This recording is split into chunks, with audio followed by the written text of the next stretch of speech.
on the End Racism mural in Pullman. And new information on the mass shooting in Boulder. Murrow News 8 starts now.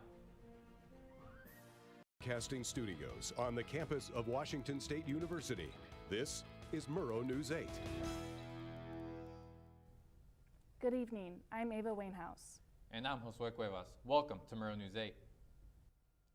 WSU President Kirk Schulz delivered his State of the University address earlier today.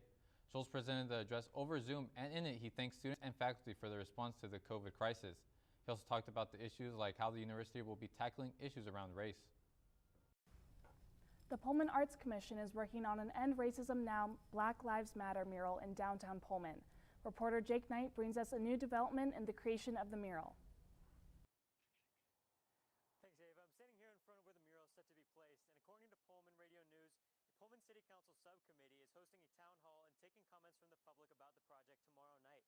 The effort that began last summer has seen setbacks due to comments and concerns about the project design and how the recommendations came about. In the reworking of the project, the subcommittee is proposing a paneled mural, which is hoped to be put up this spring, and a new mural would have to be put up annually. The town hall is scheduled for 6 p.m. tomorrow night and will be held over the phone via conference call. Back to you guys at the desk. If you want to be a part of the town hall, you can sign up by 4 p.m. tomorrow at this website. You can also submit comments through the City Council members' email, or you can leave a voicemail at this number. They will take emails and voicemails until 4 p.m. According to Moscow Pullman Daily News, construction may start this summer on a residential housing development just outside Moscow city limits on West Palouse River Drive. Andrew Kaprushets of A&E LLC owns the property and is west of the 150 acres Schweitzer Engineering Laboratories purchased last year. The owner of Cintier Engineering, Scott Sumner, says the development, which still needs to be approved by the city, would include townhomes and single-family homes. According to a new report released by the Department of Housing and Urban Development, Washington State has seen an increase in homelessness.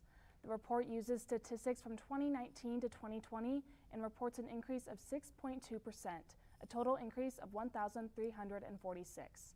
The state also saw a 20% increase in family homelessness over the same time period.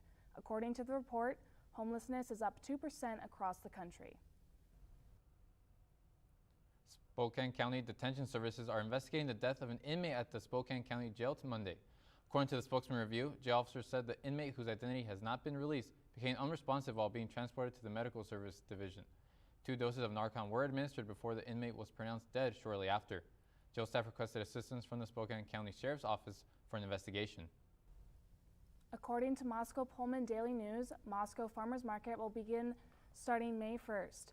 Entertainment was the focus of the Moscow City Council Administrative Committee meeting Monday, as entertainment was not allowed at last year's market. The Moscow Community Events Manager told the committee the plan is to allow all vendors to return to Pullman and to offer music entertainment with restrictions. The farmers market is expected to include an hour dedicated to customers who are at high risk for COVID-19. The plan for the market will be discussed further by the City Council at its next meeting. A 22-year-old man was arrested Monday in Pullman after allegedly waving a machete.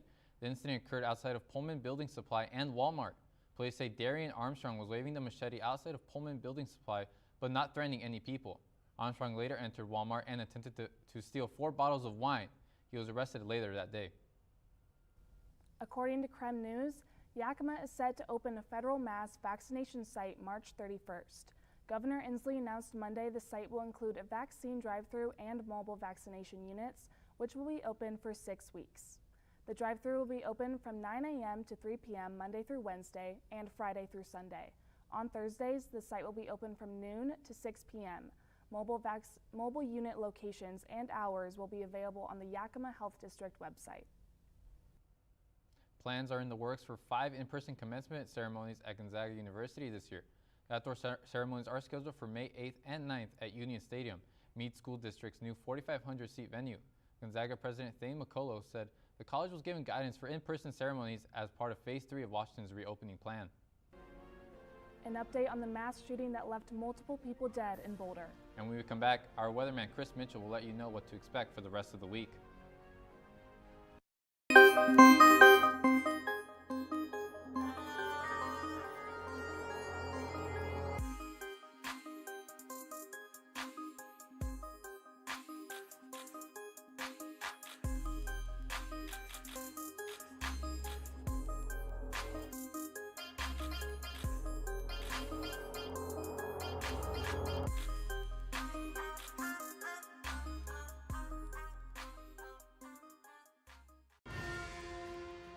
Washington State University, an institute of... Wait, let me show you WSU. We're about being hands-on and getting our hands dirty. We bring art to science and science to wine.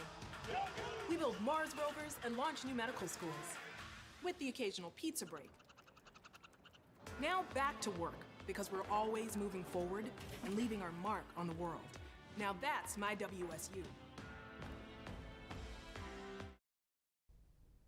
The Boulder Police Department has released new information on the mass shooting that took place last night at a local supermarket. Boulder PD have confirmed that 10 people were killed in the shooting yesterday evening. Police identified 21-year-old Ahmed Al-Aliwi Alisa as the suspect who opened fire in the supermarket. Any motive for the attack has yet to be identified by authorities. Alisa has been charged with 10 counts of first-degree murder. According to AP News, President Joe Biden is forming a new White House priority just after the COVID-19 stimulus relief package was released. Biden is looking to create a $3 trillion package of investments on infrastructure and domestic needs. The package would include spending for roads, bridges, rail lines, and electrical vehicle charging stations, among other items. Investments in workers with free community college, universal pre-kindergarten, and paid family leave will also be included. This proposal is yet to be finalized, but the president is expected to roll out his budget in the weeks ahead. The weather's been kind of crazy. Chris, what can we expect this week? Thanks, Josue. It was a relatively nice day today in Pullman. Sunny, but not very high temperatures, only a high of 47 and going to get back under 30 tonight. Tomorrow is what you're going to want to look at with a rain-snow mix expected in the morning that is expected to transition into more of just rain later on, only reaching a high of 46 and a low of 35. Moving on to the state map. In the east side of the state, Pullman and Spokane, sunny but not very warm still, under 50 at 47 and 46 respectively. Moving on to the center of the state, warmer temperatures, Tri-Cities getting up to 60 and Yakima to 59, both falling back to the low 30s. And then moving to the west side of the state, Seattle with a high of 52 and a low of 41, and Olympia reaching a high of 54 and a low of 38. Partly cloudy, but the sun definitely making its way through in those parts of the state. And moving on to our 5-day forecast, what I really want you to pay attention to is Wednesday into Thursday, with that rain snow mix expected again for Thursday morning, and then expecting thunderstorms later that night. And then for the rest of the forecast, it looks relatively good for springtime weather. Back to you guys at the desk. Thanks, Chris. Man, the winter's not over yet. Are you looking forward to the weekend? I am. The weather's been kind of all over the place lately, but the weekend's looking like it's going to be pretty nice out there. Yeah. WC Baseball enjoyed a successful day at the plate. And how one man turned $10 into over 30,000. Find out next on Murrow News 8.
I'm Tiara Charo with your sports report. WSU baseball has won 10-5 against UNLV. Jake Mayer led the way with a home run and driving in 3 runs. The Cougs blew the game open in the 7th with a 4-run inning on the way to the victory. The Cougs play against UNLV at 12:05 p.m. Wednesday, and sophomore Grant Taylor starts for the Cougs. According to KXYL, Eastern Washington men's basketball coach Shantae Leggins will head to University of Portland. This comes after Leggins led his team to March Madness, where they fell short to the Kansas Jayhawks. Leggins will replace Terry Porter, who was with the University of Portland since 2016. The March Madness Sweet 16 teams are locked in. After a weekend of upsets, number 1 seed Gonzaga still remains in the tournament alongside 4 Pac-12 schools. The Pac-12 went undefeated in the first round and are sitting at 9-1 overall. Sweet 16 play begins on March 27th. According to ESPN, one Colorado man was able to turn his $10 March Madness bet into $33,000. Eli Salwaged made picks that consisted of a mix of underdogs and favorites. DraftKings offered Eli different amounts to cash out early, but he refused to take the cash out offer. Eli says that it was pure luck that his bracket was a success. And he's a good prognosticator to be pulling that kind of money. I his know. bracket. I wish I could turn $10 into $33,000. Yeah, That's kind of amazing, honestly. Yeah, it is. What special day is it for man's best friend? Find out when we come back. Pressure. Expectations. Overwhelmed. Mental health issues are real. Suicide is the second leading cause of death among people aged 15 through 24. But it doesn't have to stay that way. If you're going through a difficult time, hope and help is only a phone call away. On the playing field, it is important to lean on your teammates for help. It is important to lean on each other off the field, too. life isn't always easy and can sometimes feel overwhelming. You don't have to face it alone. We are all on the same team when it comes to looking out for each other. There is hope. You matter. We care. Help is just a phone call away.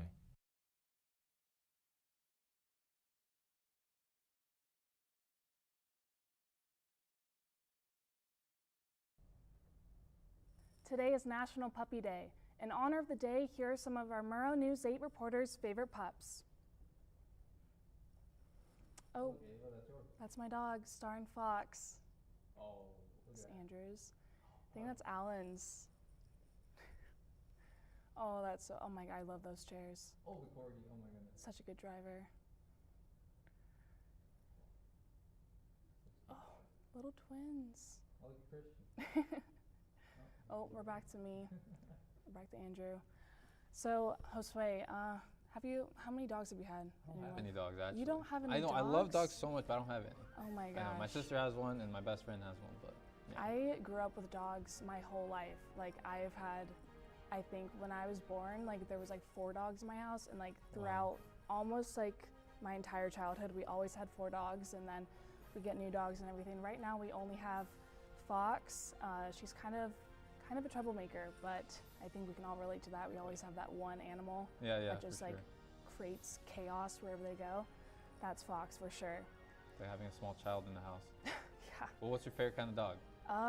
Favorite breed? Labs. I grew up with labs. They were German Shepherd lab mixes, but the lab qualities I think are great. They're very loyal. Yeah. You know, you want a dog that's gonna stay by your side, you know? Oh yeah, man's best friend, that's what they say, right? Yeah, I guess so. Personally, I like Huskies. I think they're my favorite breed. Next to Golden Doodles. I think they're the cutest. Golden Doodles. My family has a thing where we don't think those are real dogs because they're, I don't know. We have this weird thing against Golden Doodles, but like Golden Retrievers and Poodles separate, they're great. I don't know. That's probably really bad of us. We should probably fix that. Honestly. Yeah. Thanks for watching. If you missed anything, you can always watch us on our YouTube channel. And you can follow us on Facebook and Twitter. Thank you.